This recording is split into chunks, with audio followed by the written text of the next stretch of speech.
Je vais vous présenter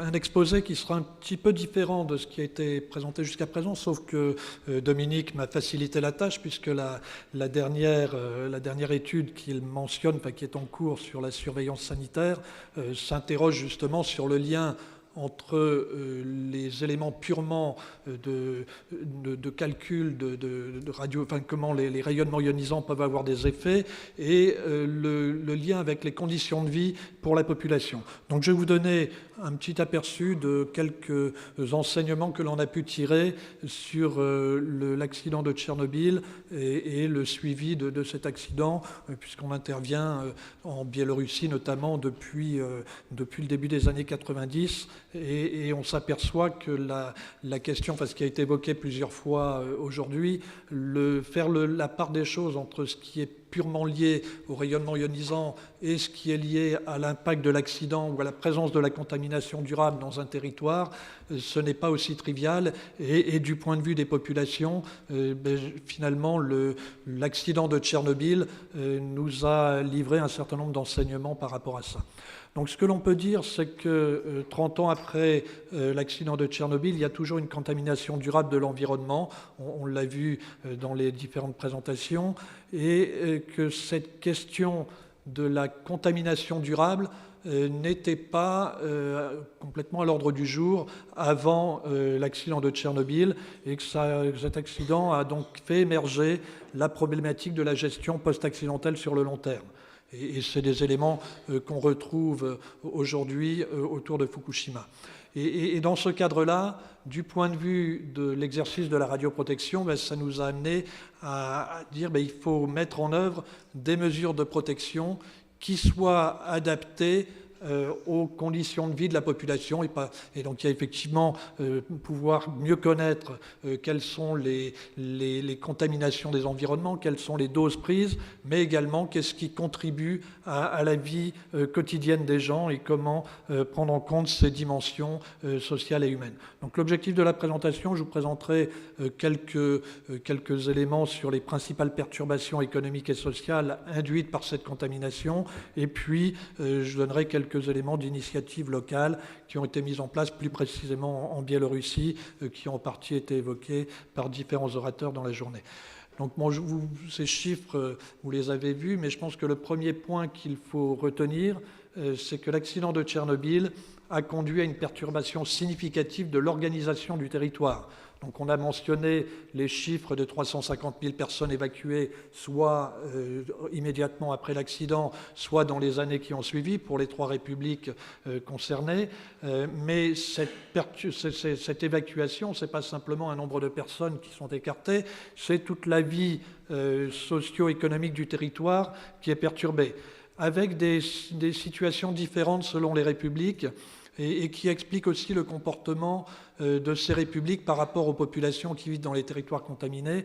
Si on regarde le tableau qui est présenté ici, on s'aperçoit que, en prenant le critère donc, de 37 kilobecquerels par mètre carré de contamination au césium-137, en Biélorussie, ça représente en gros un quart du territoire.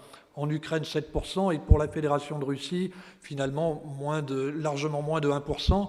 Finalement, pour des surfaces contaminées qui sont relativement similaires, de l'ordre de 40 à 60 000 km² pour chacun des pays, et des populations exposées qui sont finalement sur ces zones de l'ordre de 2 millions, 2,5 millions dans chacune des républiques. Et pourtant, on s'aperçoit effectivement, compte tenu du pourcentage du territoire atteint, la préoccupation ou la perturbation du tissu économique et social national est complètement différent.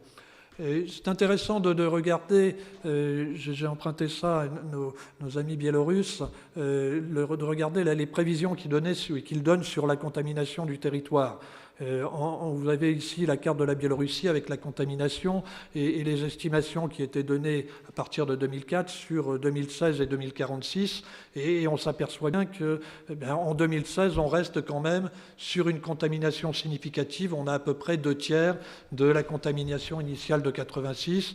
Et en 2046, on devrait être en gros toujours à 40% de la contamination initiale de 86. Donc c'est vraiment quelque chose qui perturbe le territoire de façon durable.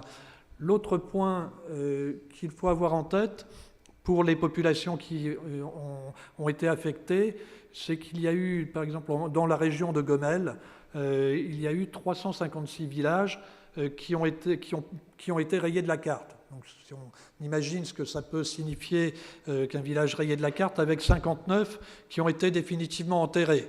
Donc, du point de vue social et pour les populations, c'est quelque chose qui affecte significativement la vie de ces populations. Si on regarde encore sur la région de Gomel, on l'a évoqué sur les conséquences sur les territoires agricoles.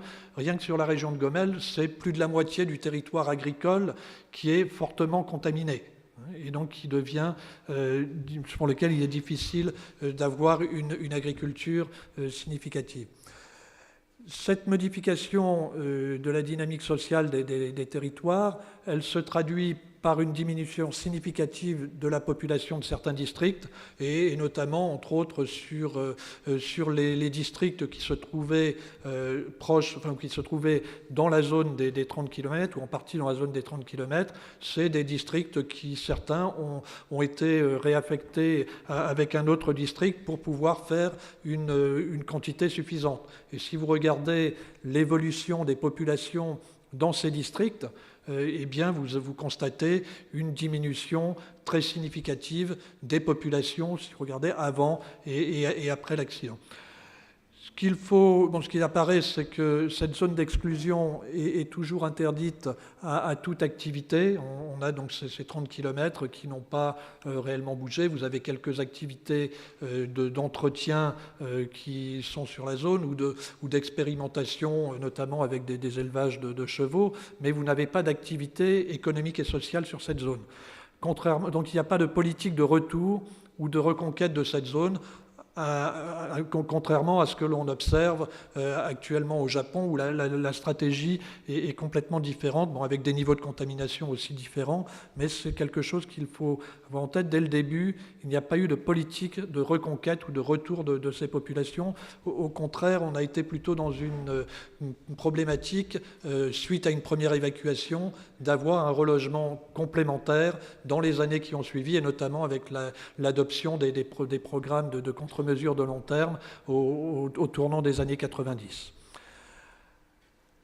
L'autre point important pour ces populations qui sont quand même les populations affectées sont principalement des populations rurales avec une activité soit de loisirs, soit de cueillette et de chasse, qui dépendaient fortement de la forêt et qui, 30 ans après, restent fortement perturbés pour ces populations. Et notamment, on doit prendre en considération que pour un certain nombre, les produits issus de la forêt, que ce soit les champignons, les myrtilles ou encore le fourrage pour les animaux, compte tenu de la situation économique qui a prévalu dans le milieu des années 90 dans ces territoires après la chute de l'Union soviétique, eh bien la forêt était un des éléments essentiels pour pouvoir assurer un niveau de vie convenable. Et certains allant jusqu'à dire, finalement, on préfère mourir de contamination plutôt que de mourir de faim. Et donc c'est quelque chose qu'il faut avoir en tête par rapport à cette perturbation significative de l'organisation du territoire. Ce qu'on constate encore aujourd'hui, et ça a été montré y compris sur la France, il y a toujours une contamination des baies et des champignons qui est variable très certainement, mais qui demeure encore élevée et qui peut avoir des incidences quand on regarde les entrepôts des enfants de certains districts, eh bien selon l'année, selon la contamination que l'on peut observer sur les champignons, on peut avoir une contamination interne qui évolue et qui redevient problématique. C'est également une contamination qui va fluctuer en fonction des inondations, de la lixivation de la radioactivité. On est sur ces zones autour du Pripyat, sur une zone de marée, avec une remise en suspension au moins sur les 15-20 premières années, de façon assez significative.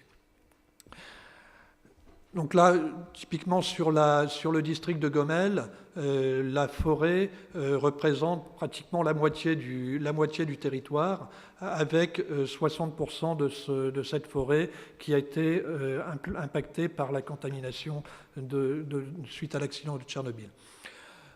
L'autre point sur lequel je voulais souligner quelques éléments, c'est les effets sur le bien-être des populations.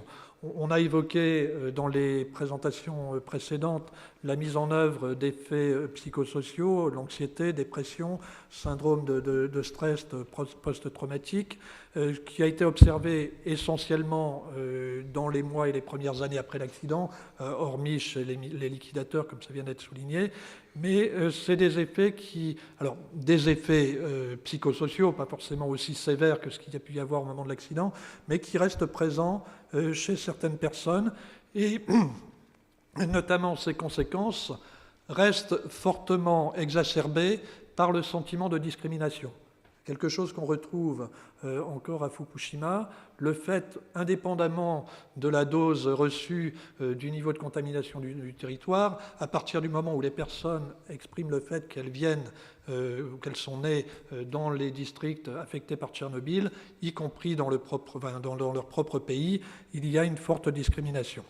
Et du coup, encore aujourd'hui, l'intégration de ces populations vivant dans les territoires contaminés n'est toujours pas évidente, à la fois pour ces populations qui vivent dans ces territoires et également pour pouvoir attirer des personnes pour vivre dans ces territoires contaminés.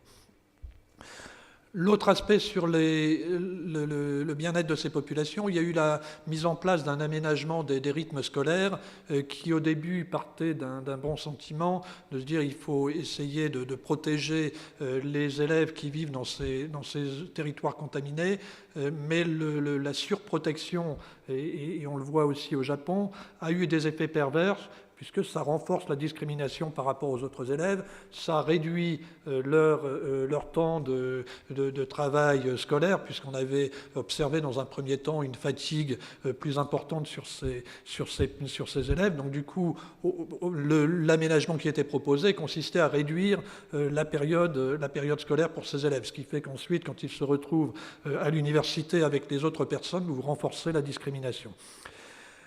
L'autre point, c'est qu'il y a un questionnement permanent quant aux effets possibles sur la santé. C'est quelque chose que vous retrouvez encore aujourd'hui quand vous interrogez les populations qui vivent dans ces territoires. Ils n'ont pas de certitude quant à la situation sanitaire, et essentiellement par rapport à l'aspect sanitaire pour leurs enfants. Des études ont été engagées afin d'apporter des éléments de réponse.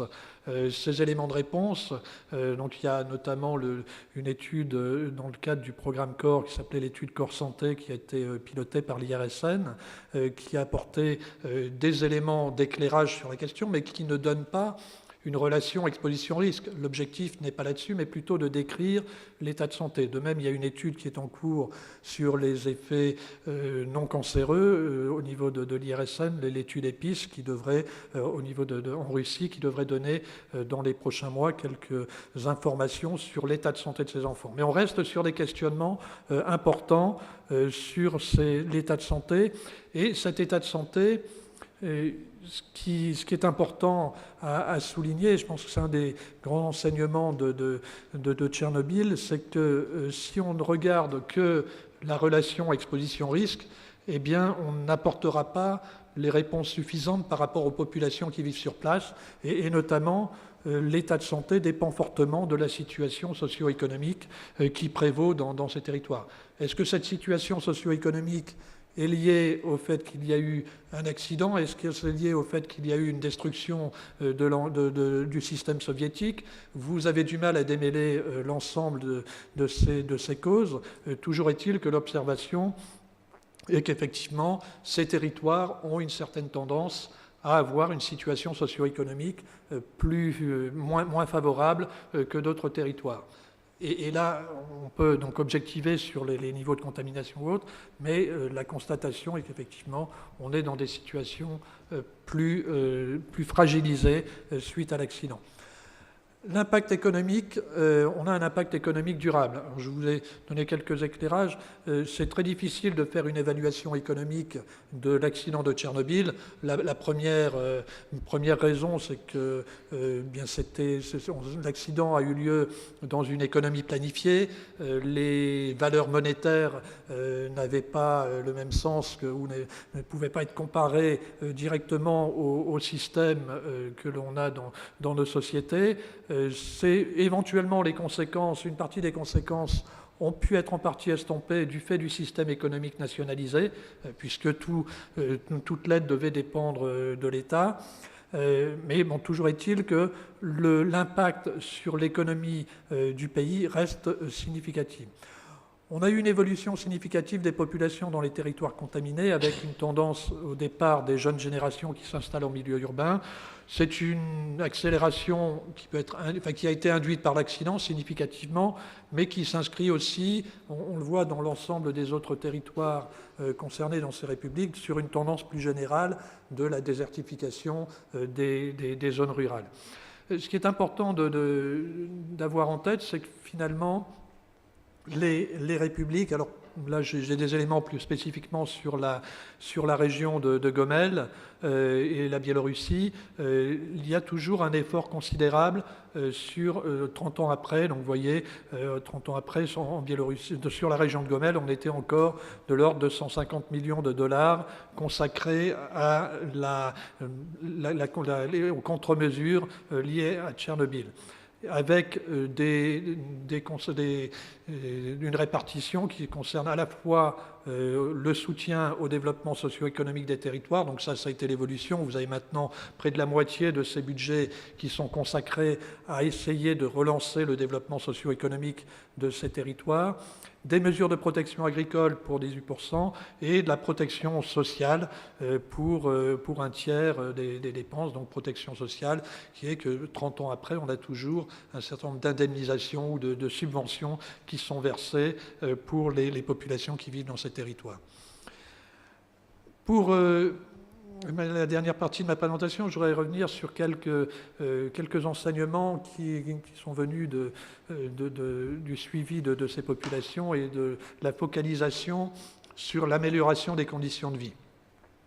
Donc ce qui est apparu, et je pense que c'est un point important par rapport à Tchernobyl, c'est que progressivement, on s'est rendu compte qu'il fallait penser les contre-mesures dans une perspective d'amélioration des conditions de vie.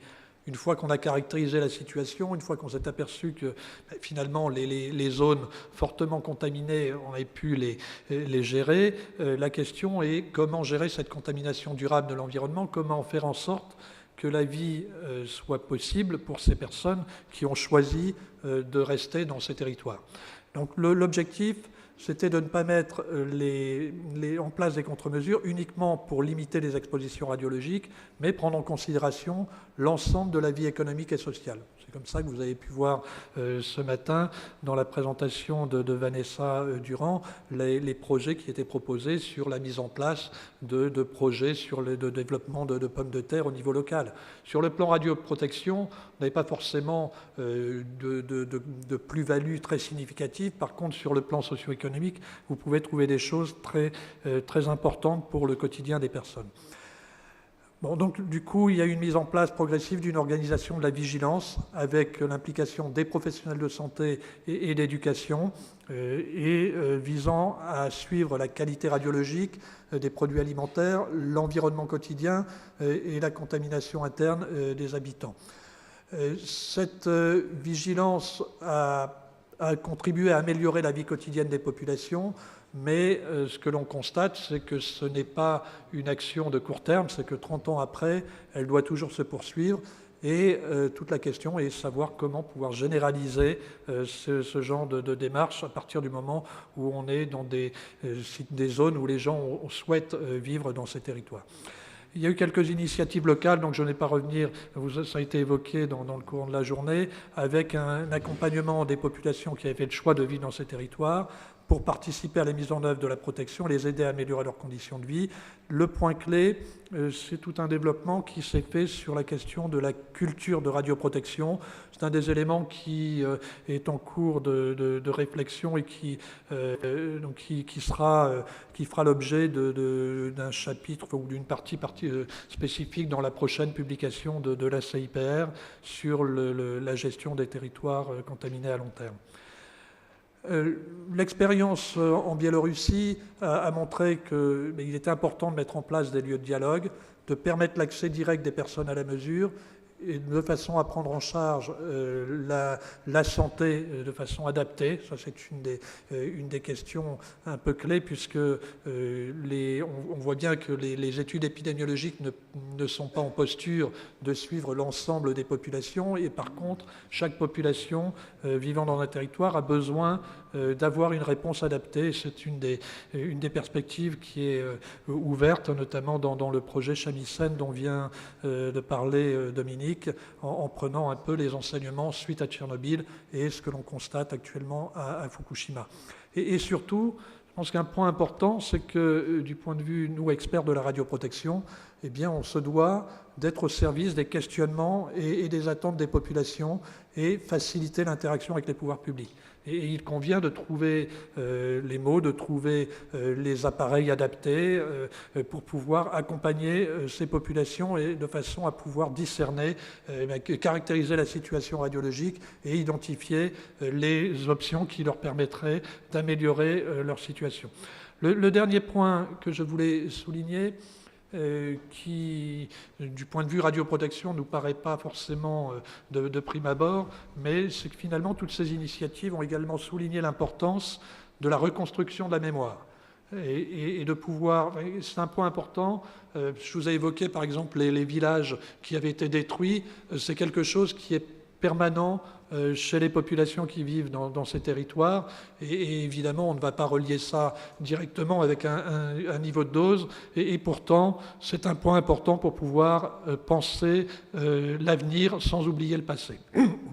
Donc juste à titre d'illustration, voilà quelques mesures qui étaient faites par les habitants eux-mêmes. La question de l'entrepôt qui était faite localement, donc avec bien évidemment toute la question qui peut se poser par derrière sur l'interprétation en termes de dosimétrie, mais ne serait-ce que pour pouvoir vérifier si les efforts qui sont réalisés permettent de limiter la contamination interne. C'est un point essentiel. Surtout en Biélorussie, je vous ai dit, liés aux produits de la forêt. Ces éléments, on ne les retrouve pas de façon similaire à Fukushima, dans la mesure où les niveaux de contamination des produits sont beaucoup plus faibles. Et enfin, donc, un travail sur la mémoire. Donc, il y a, grâce à une association donc, qui est Patrimoine sans frontières, qui est intervenue en partenariat avec des artistes biélorusses et des artistes internationaux et la population locale. Un travail qui a été fait à la fois sur les villages perdus et sur un partage sur ce qui était un travail qui a été mené à la fois en Biélorussie, mais dans les différentes républiques affectées et au niveau de différents pays à travers le monde sur 10 mois nuages, de façon à ce que les élèves et les enfants puissent parler, évoquer leur vécu par rapport à cette question.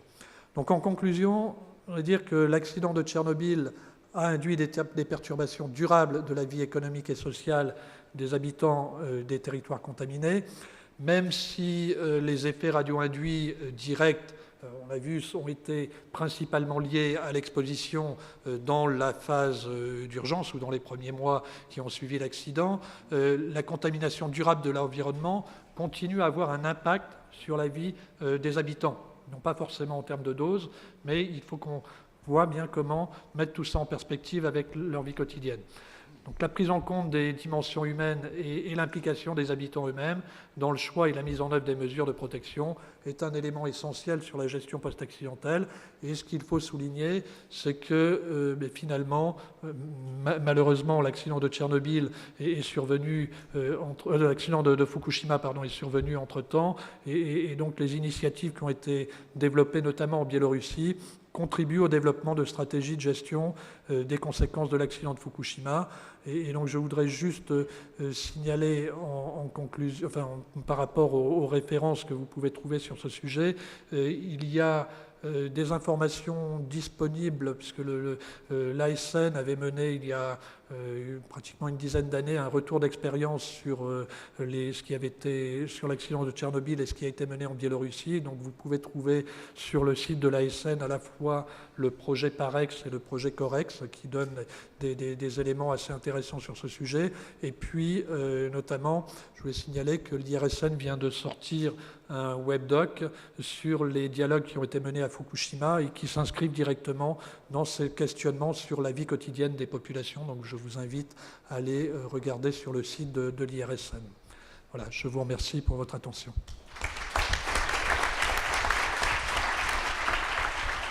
Merci beaucoup Thierry.